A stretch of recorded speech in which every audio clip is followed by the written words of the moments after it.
The first, at least, is populist, the second's elitist. How we got to this place is the history of food in the United States. And I'm going to go through that, at least the last 100 years or so, very quickly right now. 100 years ago, guess what? Everyone was a locavore. Even New York had pig farms nearby, and shipping food all over the place was a ridiculous notion. Every family had a cook, usually a mom, and those moms bought and prepared food. It was like your romantic vision of Europe. Margarine didn't exist. In fact, when margarine was invented, several states passed laws declaring that it had to be dyed pink, so we'd all know that it was a fake. There was no snack food, and until the 20s, until Clarence Birdseye came along, there was no frozen food. There were no restaurant chains. There were neighborhood restaurants run by local people, but none of them would think to open another one. Eating ethnic was unheard of unless you were ethnic. And fancy food was entirely French.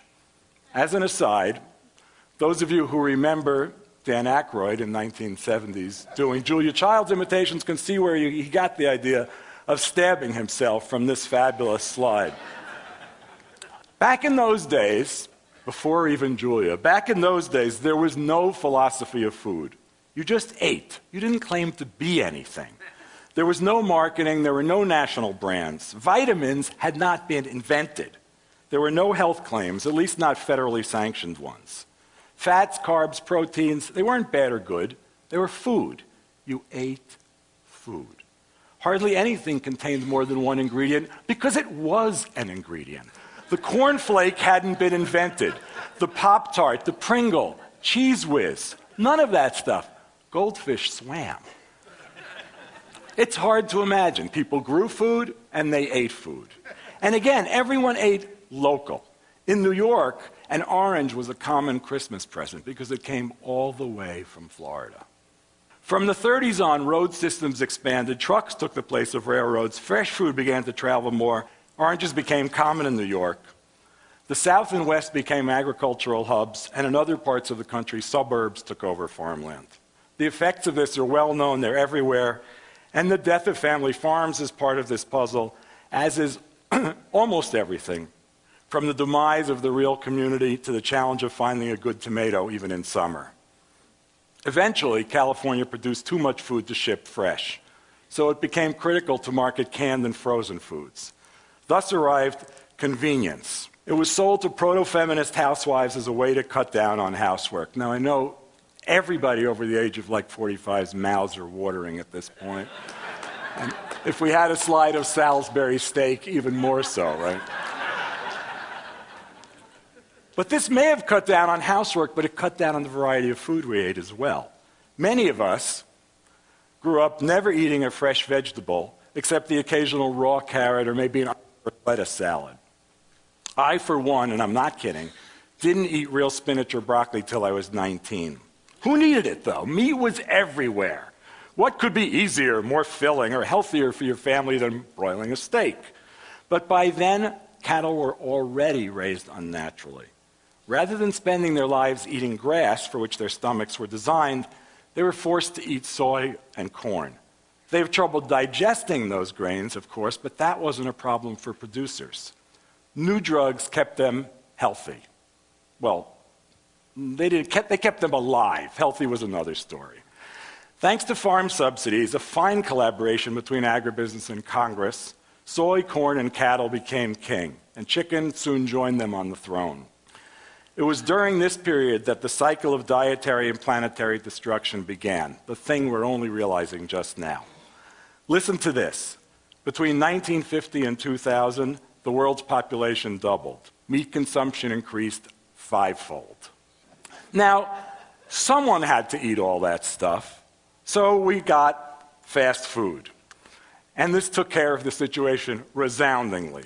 Home cooking remained the norm, but its quality was down the tubes. There were fewer meals with home-cooked breads, desserts, and soups, because all of them could be bought at any store. Not that they were any good, but they were there. Most moms cooked like mine. A piece of broiled meat, a quickly made salad with bottled dressing, canned soup, canned fruit salad, maybe baked or mashed potatoes, or, perhaps the stupidest food ever, minute rice. For dessert, store-bought ice cream or cookies. My mom is not here, so I can say this now. This kind of cooking drove me to learn how to cook for myself. It wasn't all bad. By the 70s, forward-thinking people began to recognize the value of local ingredients. We tended gardens, we became interested in organic food, we knew or we were vegetarians. We weren't all hippies either. Some of us were eating in good restaurants and learning how to cook well. Meanwhile, food production had become industrial. Industrial. Perhaps because it was being produced rationally, as if it were plastic. Food gained magical or poisonous powers, or both. Many people became fat-phobic. Others worshiped broccoli as if it were godlike. But mostly they didn't eat broccoli. Instead, they were sold on yogurt, yogurt being almost as good as broccoli.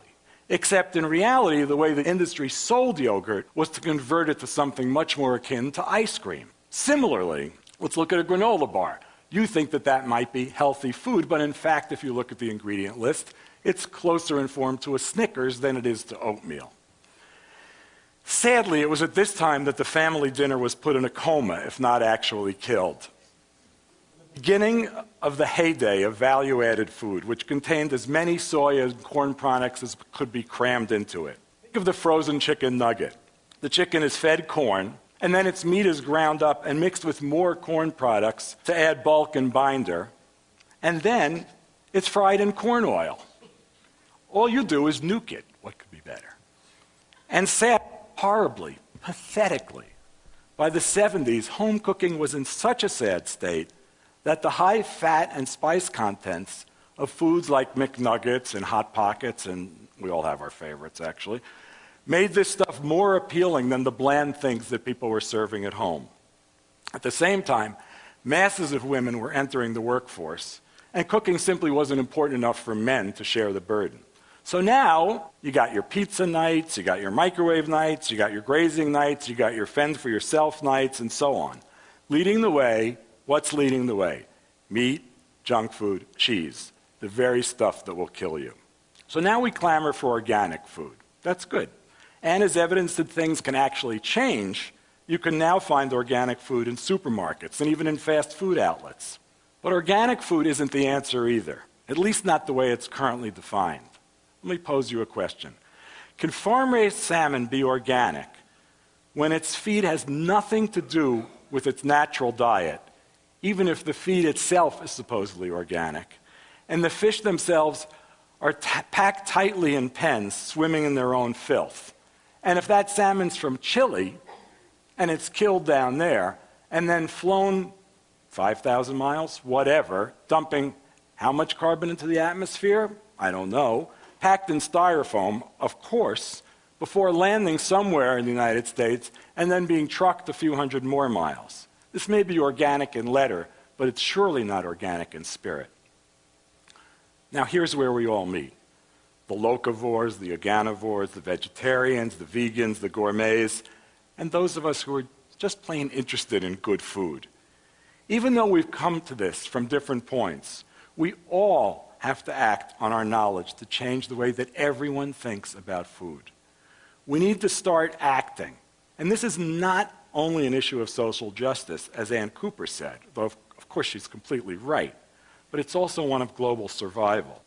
Which brings me full circle and points directly to the core issue, the overproduction and overconsumption of meat and junk food. As I said, 18% of greenhouse gases are attributed to livestock production. How much livestock do you need to produce this? 70% of the agricultural land on Earth, 30% of the Earth's land surface is directly or indirectly devoted to raising the animals we'll eat. And this amount is predicted to double in the next 40 years or so. And if the numbers coming in from China are anything like what they look like now, it's not going to be 40 years. There is no good reason for eating as much meat as we do. And I say this as a man who has eaten a fair share of corned beef in his life. The most common argument is that we need nutrients, even though we eat, on average, twice as much protein as even the industry-obsessed USDA recommends. But listen, experts who are serious about disease reduction recommend that adults eat just over half a pound of meat per week. What do you think we eat per day, half a pound. But don't we need meat to be big and strong? Isn't meat eating essential to health? Won't a diet heavy in fruit and vegetables turn us into godless, sissy liberals? Some of us might think that would be a good thing. But no. Even if we were all steroid-filled football players, the answer is no. In fact, there's no diet on earth that meets basic nutritional needs that won't promote growth. And many will make you much healthier than ours does. We don't eat animal products for sufficient nutrition. We eat them to have an odd form of malnutrition, and it's killing us. To suggest that in the interest of personal and human health, Americans eat 50% less meat, it's not enough of a cut, but it's a start. It would seem absurd, but that's exactly what should happen. And what progressive people, forward-thinking people, should be doing and advocating, along with a corresponding increase in the consumption of plants. I've been writing about food more or less omnivorously, one might say indiscriminately, for about 30 years. During that time, I've eaten and recommended eating just about everything. I'll never stop eating animals, I'm sure. But I do think that for the benefit of everyone, the time has come to stop raising them industrially and stop eating them thoughtlessly. Ann Cooper's right. The USDA is not our ally here. We have to take matters into our own hands, not only by advocating for a better diet for everyone, that's the hard part, but by improving our own. And that happens to be quite easy. Less meat, less junk, more plants. It's a simple formula. Eat food. Eat real food. We can continue to enjoy our food, and we continue to eat well, and we can eat even better. We can continue to search for the ingredients we love, and we can continue to spin yarns about our favorite meals. We'll reduce not only calories, but our carbon footprint. We can make food more important, not less, and save ourselves by doing so. We have to choose that path. Thank you.